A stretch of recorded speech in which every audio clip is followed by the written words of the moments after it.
जय हिंद दोस्तों, art smart study में आपका स्वागत है। आज हम लूसेंट बैच का सेट नंबर 4 को देखेंगे। तो आप लोग बने रहिए, कम समय में ज़्यादा क्वेश्चन का रिवीजन कराएंगे। तो ज़्यादा समय ना गवाते हुए हम लोग प्रश्नों को देखते हैं। तो चलिए, हमारा यह पहला प्रश्न सेट नंबर 4 है। इससे पहले सेट 3 करा दिया गया है। अगर आप नहीं देखें हैं तो पहले जाकर प्लेलिस्ट बना दिया गया है, उसको आप लोग कंप्लीट करिए। तो यह हमारा पहला प्रश्न है। क्या बोल रहा है कि अशोक ने अपने राज्याभिषेक में 10वें वर्ष किस स्थान की यात्रा की थी? तो बोध गया की यात्रा किए थे। कहाँ की यात्रा किए थे? तो बोध गया की यात्रा किए थे। तो 10वें वर्ष अशोक ने कहाँ की यात्रा की? बोध गया की यात्रा किए थे। दूसरा प्रश्न है कि अशोक का कौन सा अभिलेख इस बात की स्पष्ट प्रमाण देता है कि वह व्यक्तिगत रूप से बौद्ध धर्म का अनुयायी था? तो अहरौरा अभिलेख, अहरौरा लेख जो होता है, इसमें अशोक के स्पष्ट प्रमाण मिलता है कि वो बौद्ध धर्म के अनुयायी थे। आगे देखते हैं। अगला प्रश्न है कि अशोक ने आजीविकों को रहने हेतु बराबर की पहाड़ियों में 4 गुफाओं का निर्माण करवाया था। इसमें से कौन सी गुफा अशोक द्वारा निर्मित नहीं थी? तो नागार्जुन गुफा जो थी वो अशोक द्वारा निर्मित नहीं थी। अगला प्रश्न हम लोगों का कि सांची का स्तूप जिसका निर्माण अशोक ने करवाया था किस नदी के किनारे है? तो बेतवा नदी किनारे है। किस नदी किनारे है? बेतवा नदी किनारे है। अगला प्रश्न है कि भारत के शिलालेख का प्रचलन सर्वप्रथम किस शासक ने कराया था? तो अशोक ने कराया था। किसने कराया था? अशोक ने कराया था। अशोक को अपने राजाज्ञाए शिलालेख हो, मतलब अशोक को अपने राजाज्ञाए शिलाओं स्तंभों और गुफाओं में खुदवाने की प्रेरणा किस शासक से मिली थी? तो डेरियस प्रथम से मिली थी। डेरियस प्रथम से मिली थी। अगला प्रश्न है कि अशोक के अभिलेखों को सर्वप्रथम पढ़ने में सफलता किसको मिली थी? तो जेम्स प्रिंसप को मिली थी। जेम्स प्रिंसप को मिली थी। अगला प्रश्न है कि अशोक के ज्यादातर अभिलेख किस भाषा में लिपि गए हैं? तो प्राकृत एवं ब्राह्मी भाषा में ही लिखी गई है। आगे आगे देखते हैं।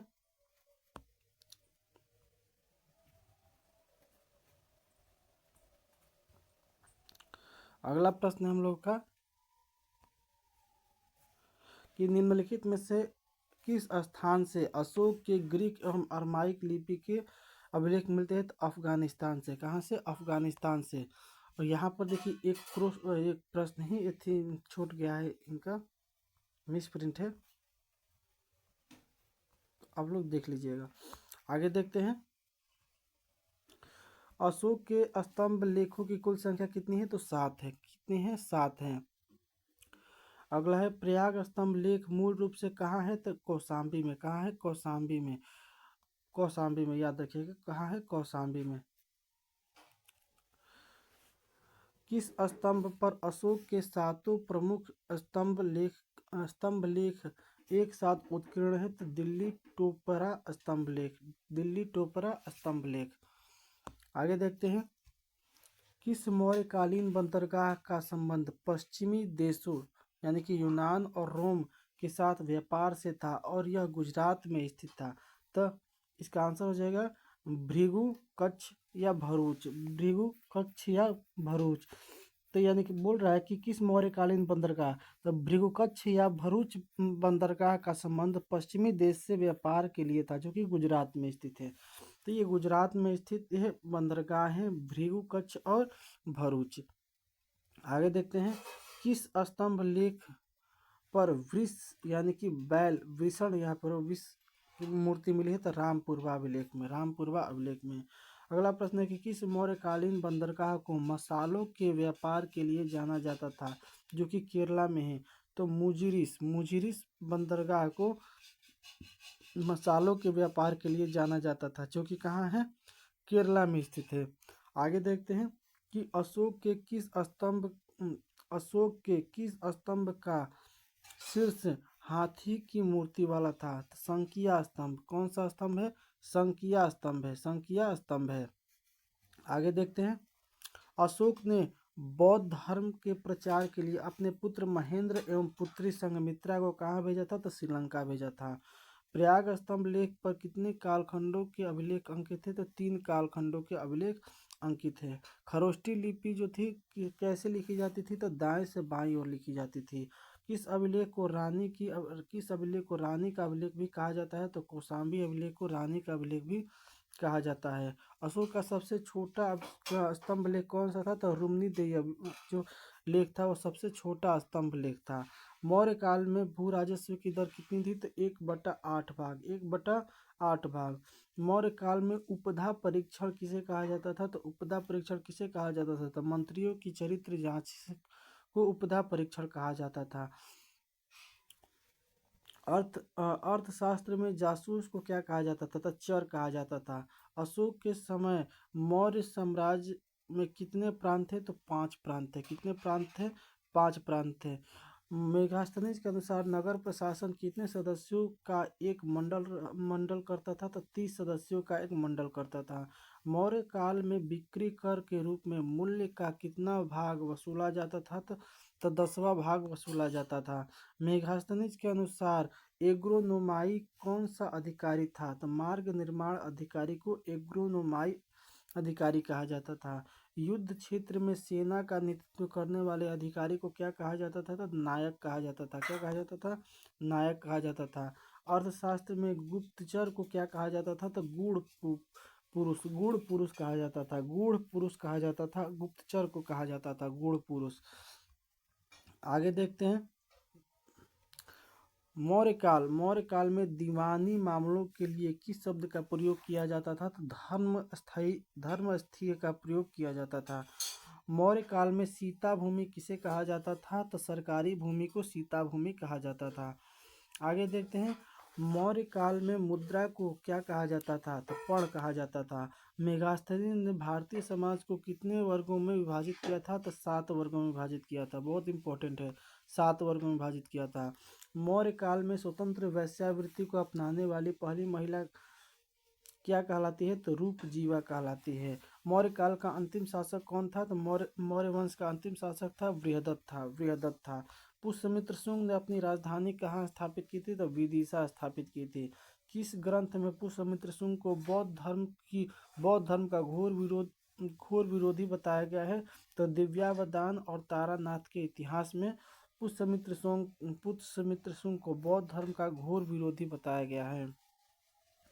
किस अभिलेख में मौर्य काल में अकाल राहत आयोग का विवरण प्राप्त होता है, अकाल आयोग विवरण प्राप्त होता है, याद रखिएगा। तो सोहगौरा का ताम्रपत्र अभिलेख। आगे देखते हैं। शुंग वंश का अंतिम शासक कौन था, जिसकी हत्या के बाद कण्व वंश की स्थापना हुई, तो देवभूति। तो शुंग वंश का अंतिम शासक कौन था, देवभूति था। कण्व वंश के संस्थापक या कण्व वंश का अंतिम शासक कौन था, तो सुशर्मा था। कण्व वंश का अंतिम शासक सुशर्मा था। अब ये प्रश्न देखिए फिर से। शुंग वंश का अंतिम शासक कौन था, जिसकी हत्या के बाद कण्व वंश की स्थापना हुई, तो शुंग वंश का अंतिम शासक था देवभूति, और कण्व वंश का संस्थापक बनाइए। लेकिन अब पूछा कि कण्व वंश का अंतिम शासक कौन था, तो सुशर्मा था। कण्व वंश का अगर संस्थापक की बात करें तो वासुदेव हो जाएंगे, याद रखिएगा। सातवाहन वंश की स्थापना किसने की थी, तो सातवाहन वंश की स्थापना की थी सिमुक ने। किसने की थी, सिमुक ने की थी। सातवाहनों की राजधानी प्रतिष्ठान किस नदी के किनारे थी, तो गोदावरी नदी के किनारे थी। गोदावरी नदी किनारे है। अगला प्रश्न है हम लोग का कि सातवाहन शासकों द्वारा जारी किए गए सिक्कों में किस धातु का सर्वाधिक उपयोग किया गया था, तो सीसा धातु का उपयोग किया गया था। गाथा सप्तशती नामक पुस्तक की रचना किस सातवाहन साहित्यकार ने की थी, तो हाल ने की थी। किसने की थी, हाल ने की थी। अगला प्रश्न है कि प्रशासन की सुविधा के लिए सातवाहन साम्राज्य को जिन विभागों में बांटा गया था उन्हें क्या कहा जाता था, तो आहार कहा जाता था। अगला प्रश्न है कि सातवाहन शासकों ने सबसे पहले किस प्रथा का आरंभ किया, तो भूमि अनुदान प्रथा का आरंभ किया था। अगले प्रश्न है हम लोग का कि किस अभिलेख में सातवाहनों द्वारा अश्वमेध यज्ञ में गांव देने का उल्लेख मिलता है, तो नाना घाट अभिलेख में। अगला प्रश्न है कि सातवाहन काल में परिवारों का मुखिया क्या कहलाता है, तो गहपति कहलाता है। क्या कहलाता है, गहपति कहलाता है। अगला प्रश्न है हम लोग का कि कलिंग में चेदी राजवंश का उदय अशोक की मृत्यु के बाद किस शताब्दी ईसा पूर्व में हुआ है? तो प्रथम शताब्दी ईसा पूर्व में हो गया था।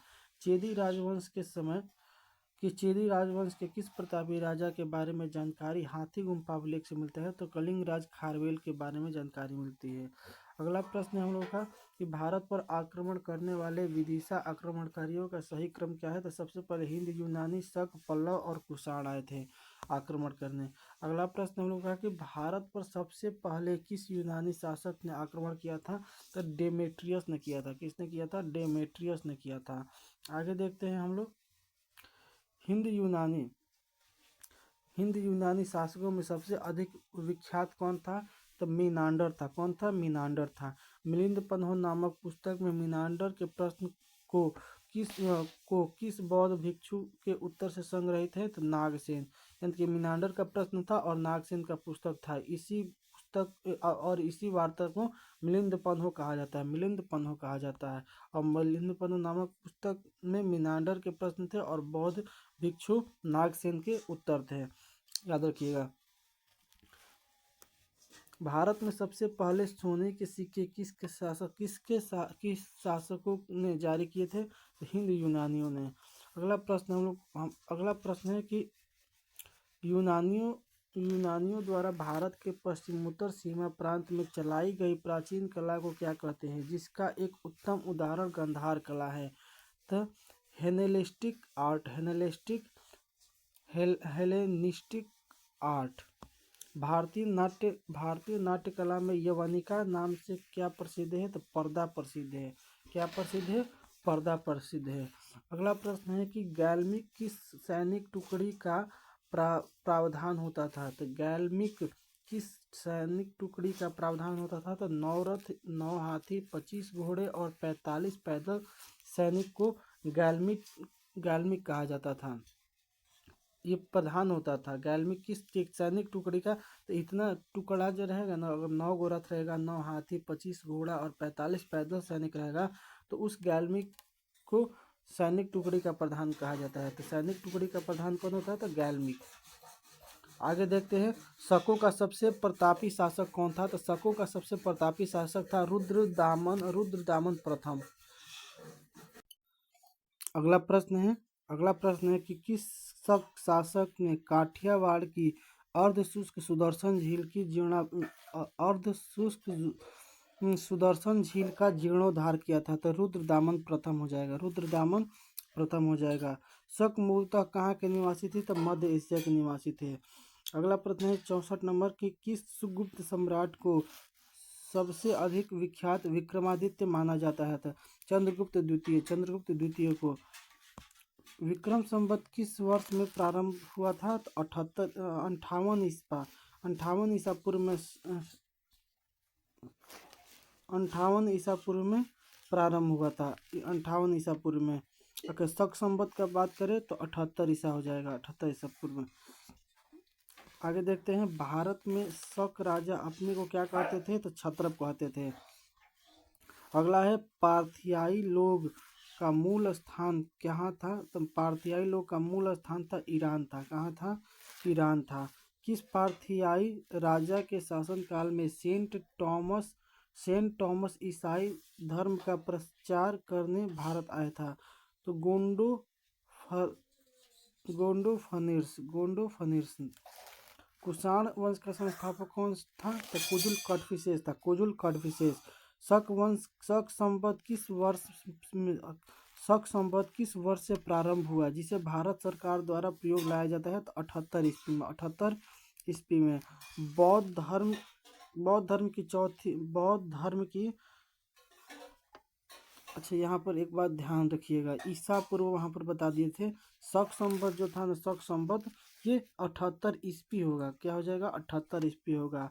अगर विक्रम संवत की बात करें तो 58 ईसा पूर्व होगा। 58 ईसा पूर्व होगा। आप लोग ध्यान दे दीजिएगा। बौद्ध धर्म की चौथी बौद्ध संगीति किस शासक के काल में हुई थी? तो कनिष्क के शासन काल में हुई थी। पहला अजातशत्रु, दूसरा कालाशोक, तीसरा अशोक और चौथा कनिष्क के शासन काल में होती। याद रखिएगा। चरक संहिता की रचना किसने की? जो आयुर्वेद के विख्यात विद्वान थे तो चरक होंगे। बुद्ध चरित्र की रचना किसने की? जिसे बौद्धों का रामायण कहा जाता है तो अश्वघोष। किस शासक ने भारत में पहली बार बड़े पैमाने पर शुद्ध स्वर्ण मुद्राएं प्रचलित किए थे? तो कुषाण शासकों ने। आगे देखते हैं, किस भारतीय को भारत का आइंस्टीन कहा जाता है? तो नागार्जुन को कहा जाता है। मथुरा संग्रहालय में किस काल की मूर्तियों का संग्रह अधिक मात्रा में है? तो कुषाण काल में। किस काल में? कुषाण काल में। रेशम बनाने की तकनीक का आविष्कार सबसे पहले कहाँ हुआ था? तो चीन में हुआ था। किस काल में बुद्ध की खड़ी प्रतिमा का निर्माण हुआ है? तो कुषाण काल में हुआ है। कहाँ हुआ है? कुषाण काल में। तिरुवल्लुवर द्वारा रचित किस ग्रंथ को तमिल भूमि का बाइबिल और पांचवा वेद भी कहा जाता है? तो तिरुवल्लुवर द्वारा रचित कौन सा है? यह है तिरुकुल्लर, याद रहेगा, तिरुकुर्रल है। आगे देखते हैं, परंपरा के अनुसार पांड्य राजाओं के संरक्षण में कुल कितने संगम आयोजित किए गए? तो 3 संगम आयोजित किए गए। अगला है, संगम साहित्य में कवियों और विद्वानों की परिषद के लिए संगम नाम का प्रयोग सर्वप्रथम किस शैव संत ने किया था? तो तिरुनावुकर सु अप्पार ने किया था। आगे देखते हैं, संगम काल का कौन सा ग्रंथ तमिल व्याकरण से संबंधित है और उसके रचयिता कौन है? तो ये है तोल्कापियम, जो कि तोल्कापियर भी कहा जाता है। तोल्कापियम ये तमिल व्याकरण से संबंधित है और इसके रचयिता है तोल्कापियर है, याद रहेगा। शिल्पाधिकारम इसे पायलों का गीत कहा जाता है। तो शिल्पाधिकारम महाकाव्य की मुख्य कहानी किस पात्रों पर आधारित है? तो कोवलन,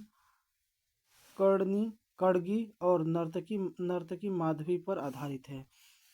आगे देखते हैं, किस संगम साहित्य रचना को बौद्ध रुझान वाला महाकाव्य माना जाता है? तो मणिमेकल्ले। आगे देखते हैं, तमिल साहित्य के त्रिरत्न में निम्नलिखित में से कौन सा ग्रंथ शामिल नहीं है? तो तोल्कापियम शामिल नहीं है। अगला प्रश्न है कि संगम साहित्य के अनुसार अक्कम और पूरम काव्यों का मूल विषय क्रमशः क्या है? तो अक्कम और पूरम काव्यों का मूल विषय है प्रेम प्रसंग और युद्ध है। संगम युग के किस राज्य को सर्वाधिक शक्तिशाली माना गया था? तो चोल राज्य को माना गया था। करिकाल ब्राह्मण मतानुयायी था और उसके किस धर्म को राजकीय संरक्षण प्रदान किया गया? तो ब्राह्मण धर्म को। करिकल जो ब्राह्मण मतानुयायी था और उसके किस धर्म को राजकीय संरक्षण प्रदान किया गया? तो ब्राह्मण धर्म को। अगला प्रश्न हम लोग का कि वेणी युद्ध में करिकाल ने किन राज्यों को पराजित किया था? तब पांड्य और चेर सहित 11 राज्यों को पराजित किया था। अगला प्रश्न है कि करिकाल ने अपनी राजधानी उरेयूर से कहाँ स्थानांतरित किया था? तो उरेयूर से कहाँ स्थानांतरित किया था? तो कावेरी पत्तनम, जो कि पुहार है, वहाँ स्थानांतरित किया था। पेरुनानुपादे में करिकाल को किस चीज का विशेषज्ञ बताया गया है? तो संगीत के सप्त स्वरों का विशेषज्ञ बताया गया है। अगला प्रश्न है कि संगम काल का दूसरा राज्य चेरो का था, जो आधुनिक किस प्रांत में स्थित था? तो केरला में था। कहाँ स्थित है? केरला में स्थित था। किस चेर राजा ने अधिराज की उपाधि ग्रहण की थी और पत्नी नामक धार्मिक संप्रदाय को प्रतिष्ठित किया? तो ये आंसर हो जाएगा सेनगुट्टुवन हो जाएगा। पांड्य राज्य पांड्य राज की जीवन रेखा किस नदी को माना जाता है? तो वेंगी नदी को माना जाता है। अगला प्रश्न है कि मेगास्थनीज ने पांड्य शासकों को किस नाम से संबोधित किया? तो पांड्य शासकों को मावर के नाम से संबोधित किया। संगम युग में भूमिकर को क्या कहा जाता था? तो कराई कहा जाता था। क्या कहा जाता था? कराई कहा जाता था। और संगम युग में राजा का जन्मदिन किस नाम से जाना जाता था? तो पेरुनल के नाम से जाना जाता था। झूठी गवाही देने पर संगम युग में क्या दंड दिया जाता था? तो जीभ काट ली जाती थी। जीभ काट ली जाती थी। अगला प्रश्न है कि संगम युग में सेनापति को कौन सी उपाधि दी गई थी? तो एनाडी की उपाधि दी गई थी। और अंतिम प्रश्न है हम लोगों का कि युद्ध में वीर गति पाने वाले सैनिकों के सम्मान में बनवाई जाने वाली पत्थर की मूर्ति को क्या कहा जाता है? तो नड्डुकल या वीरक्कल कहा जाता है। तो यहाँ पर हमारा पूरा ये सेट नंबर 4 समाप्त होता है। आप लोगों को कैसा लगा आप लोग कमेंट में ज़रूर बताइएगा। जय हिंद, मिलते हैं अगले वीडियो में।